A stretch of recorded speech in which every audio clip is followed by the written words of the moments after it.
Azizlar, bu joy Toj Mahal emas. Bu joy islom dunyosida Makka va Madinadan keyin musulmonlar uchun eng katta ziyoratgoh bo'ladi. Hozir mana shu mo'jizaviy joyni sizlarga ko'rsatamiz.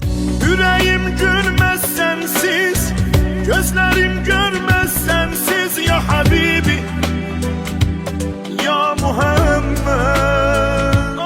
Do'stlar, bu yerga birinchi marta kelishimiz, to'g'risi o'ylamagandik bunaqa darajada mo'jizaviy dargoh bo'lib ketishini.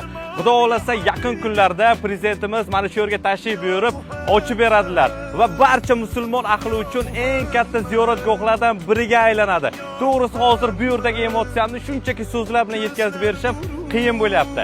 Haqiqatan ham Samarqandimiz yer yuzining sayqali hisoblanadi.